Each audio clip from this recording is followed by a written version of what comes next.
ओम शांति। आज हम इस वीडियो में जानेंगे कि आज के समाज में हमारे आने वाली पीढ़ी के लिए सबसे ज़्यादा किस चीज़ की ज़रूरत है। माता पिता हमेशा चाहते हैं कि हमारे बच्चे खुश रहें, जीवन में बहुत सारा उन्नति करें और हम भी उनके लिए कुछ सेविंग करें, उनको कुछ दें। जो चीज़ हम देना चाहते हैं वो चीज़ क्या है, क्या उनके लिए सबसे ज़्यादा आवश्यकता है। सब चाहते हैं कि उनको हम बहुत सारा धन दौलत दें, लेकिन जो लोग गरीब हैं वो बेचारे क्या करें। वो तो अपने बच्चों को धन दौलत नहीं दे सकते हैं, इसीलिए वो लोग बहुत परेशान रहते हैं कि हम हमारे बच्चे को क्या दें। अगर हम उसको कुछ धन दौलत ना दें तो उसकी आने वाली ज़िंदगी कैसी होगी। इस बात से भी बहुत लोग परेशान रहते हैं, लेकिन जिनके पास धन दौलत है वो बहुत खुश हैं कि हम हमारे बच्चों के लिए बहुत कुछ छोड़ के जाएंगे, हम हमारे बच्चे को बहुत कुछ दे के जाएंगे। लेकिन अगर हम उनको सिर्फ धन दौलत ही दे तो उनके आने वाली ज़िंदगी क्या ठीक हो जाएगी, क्या हमारी बुढ़ापा क्या अच्छे से कट जाएगी। ये सोचने की बात है। जीवन में धन दौलत की जितनी आवश्यकता है, क्या आपको नहीं लगता है कि उससे ज़्यादा संस्कार की ज़रूरत है। बच्चों को धन दौलत की आवश्यकता है या इस समाज में बच्चों को संस्कार की ज़्यादा आवश्यकता है। इस चीज़ को हमें थोड़ा सा सोचना चाहिए, क्योंकि अगर बच्चे को अच्छी शिक्षा मिले, अच्छी से वो उसका संस्कार हो, तो वो जीवन में कुछ ना कुछ काम कर ही लेती है और वैसा भी वो कमा ही लेगा। लेकिन अगर उसके पास संस्कार ना हो तो क्या होगा, क्योंकि जो बच्चे स्कूल जाते हैं वहाँ पे जो वो शिक्षा लेते हैं वो ज़्यादातर बौद्धिक शिक्षा होती है। वहाँ पर संस्कार नहीं बराबर मिलती है। जो संस्कार वो माता पिता से, परिवार लोगों से मिलती है, वैसी संस्कार कहीं भी नहीं मिलती है। एक घटना से आप इस चीज़ को समझ सकते हैं। एक बच्चा स्कूल जाता था। जब वो स्कूल जाता था, बच्चे ज़्यादातर ऐसे काम करते ही हैं। वो एक दिन स्कूल के किसी बच्चे के पेंसिल ले आया तो उसकी माँ उसको देख के कुछ नहीं बोली। खुशी हुई या मान सकते हैं, उसको कुछ नहीं बोली उस बात पर। फिर एक दिन वो किसी का इरेजर ले आया, फिर किसी दिन किसी का कॉपी ले आया। ये सिलसिला ऐसा चलता गया। जब वो बच्चा प्राइमरी से मिडिल में गया तो मिडिल में ज़्यादातर बच्चे पैसे भी लेके, कोई बच्चे खाने पीने के लिए पैसे लेके जाते हैं, तो फिर वो पैसा चुराने लगा। ऐसे ऐसे करके जब वो बच्चा बड़ा होता गया और उसकी माँ उसको कभी रोकी ही नहीं, तो वो एक दिन क्या करेगा, जाके सरकारी खजाने पर अपना डाका डाला और वो पक्के चोर डाकू बन गया और उसी की वजह से उसको बहुत बड़ी दंड भी मिली। तो ये किस वजह से हुआ, किसी अभाव की वजह से नहीं।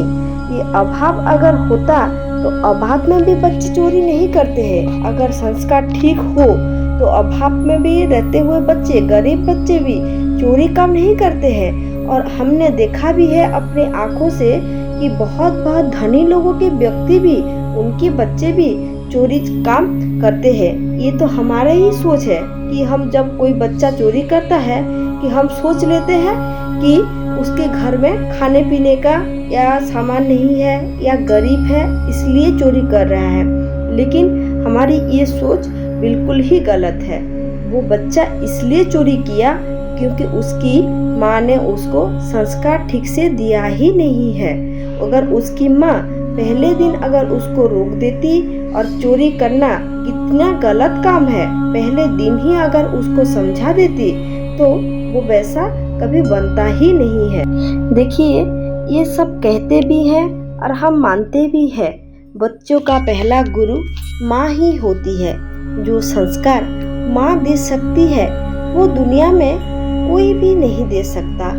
माँ से ही बच्चे का शुरुआत होती है, क्योंकि बच्चे तो माटी की पुतला रहते हैं। हम उनको जिस आकार में भी गढ़ना चाहे हम उनको गढ़ सकते हैं, लेकिन एक बार अगर मिट्टी कठिन हो गया तो क्या हम तोड़ मरोड़ सकते हैं? नहीं।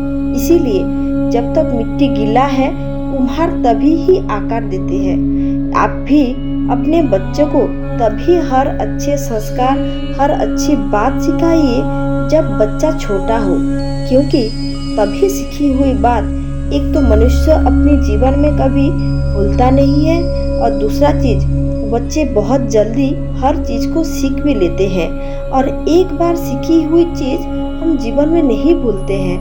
कोई अगर हमारे सामने गलत बात हो भी रही हो, अगर हम कर भी रहे हैं, फिर भी मन से एक अंतर आत्मा की आवाज आती है कि ये चीज गलत है और इसे नहीं करना चाहिए। और जो वो हमारे अंतर मन की जो आवाज होती है वो ज्यादातर हमारे संस्कार ही है। बच्चा जब बालक अवस्था में है, अगर हम उसको धन ना भी दिए हुए हो, अगर उसको संस्कार अच्छे मिले हैं, तो वो जब युवा अवस्था में आएगा, एक तो वो अपनी अच्छी आदतों से धन कमा ही लेगा, कुछ ना कुछ तो कर ही लेगा, और उसी धन से वो माता पिता को बहुत खुशी भी रखेगा, और वो भी जीवन में बहुत खुश से और शांति से अपने जीवन को जी सकता है। लेकिन अगर संस्कार अच्छे ना हो, अगर गलत संगत में पड़ जाए, चाहे आप उसके लिए कितने सारे धन भी रखे हो, वो धन उसके लिए पर्याप्त नहीं होगा, और वो धन का भी वो मूल्य समझ नहीं ही पाएगा। जो बेटा बेटी संस्कारी होते हैं, एक तो वो पिता माता के मूल्य को भी समझ पाते हैं, धन की मूल्य को भी समझ पाते हैं, परिवार के अर्थ भी जान पाते हैं। तो हमारी ही संस्कार से हमारी घर का सारा चीज, सारा माहौल बदल सकती है। अगर आप एक भी बच्चे को अच्छे से गढ़ लिए तो मानिए आपकी जिंदगी सफल हो गई, क्योंकि जो हम माता पिता बनते हैं, भगवान सिर्फ हमें एक बच्चे नहीं देते हैं, हमें एक बहुत बड़ी जिम्मेदारी देते हैं। वो जिम्मेदारी सिर्फ हमारे बच्चों के प्रति नहीं, हमारे समाज के प्रति भी है, इस देश के प्रति भी है, दुनिया के प्रति भी है। क्योंकि एक अच्छा संस्कारी बच्चा एक अच्छी नागरिक भी बन सकती है, एक अच्छी आदमी इस दुनिया के लिए बहुत जरूरी है, क्योंकि उसकी अच्छाई से बहुत लोग उसकी वजह से बहुत खुशी भी मिलती है, बहुत लोगों को शांति भी मिलती है, क्योंकि वो बहुत सारे अच्छे काम कर सकता है अपने समाज के लिए, देश के लिए, क्योंकि वो अपने कर्तव्यों से कभी भी पीछे नहीं हटता है।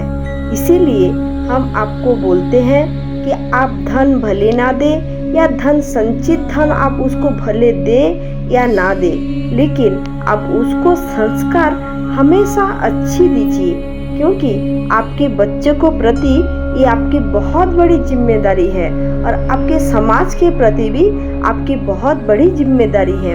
अगर आप माता पिता बने हैं तो भगवान की ये आशीर्वाद को हमेशा अच्छे से उपयोग करिए। शास्त्रों में भी लिखा हुआ है, अगर आप अपने बच्चे को संस्कारी नहीं बना पाए, अपनी लाड़ की वजह से हो, और अगर उसकी गलत चीज को आप नहीं रोक पाए, तो आप बच्चे के लिए शत्रु है। माता पिता अगर बच्चों के लिए हमेशा अच्छे चाहते हैं, उनकी हमेशा ख्याल रखते हैं, और सब बोलते भी है कि माता पिता कभी भी बच्चों की अमंगल नहीं चाहते हैं, लेकिन हमारी शास्त्र भी कहती है, अगर आप अपने बच्चे को अच्छे मनुष्य नहीं बना पाए, संस्कारी नहीं बना पाए, तो आप ही अपने बच्चे के शत्रु हैं।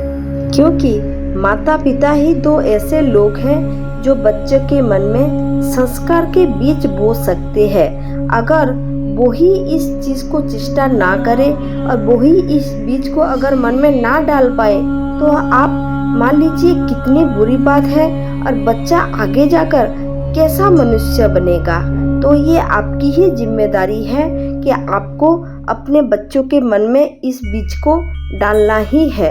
तो आज से ही आप निर्णय कर लीजिए कि आपको बच्चे को सिर्फ धन संपत्ति ही देनी है या संस्कार भी देनी है, किस चीज का ज्यादा उसको जरूरत है।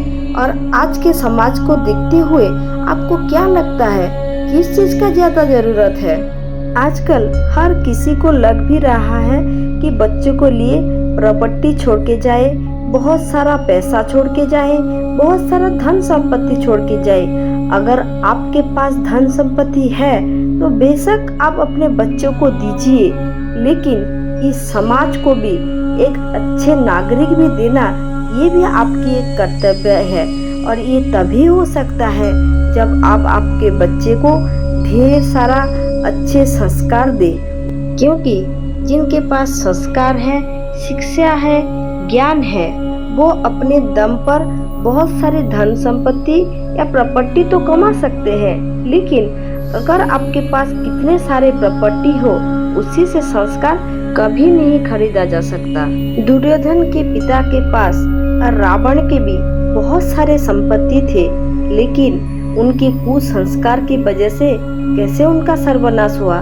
तो आपकी संपत्ति क्या आपके बच्चे की भला कर सकते हैं? आप जरूर एक बार सोचिए। इस वीडियो सुनने के बाद आप भी अपने बच्चों के मन में जरूर संस्कार के बीज डालेंगे और इस देश को बहुत एक अच्छा नागरिक मिलेगा।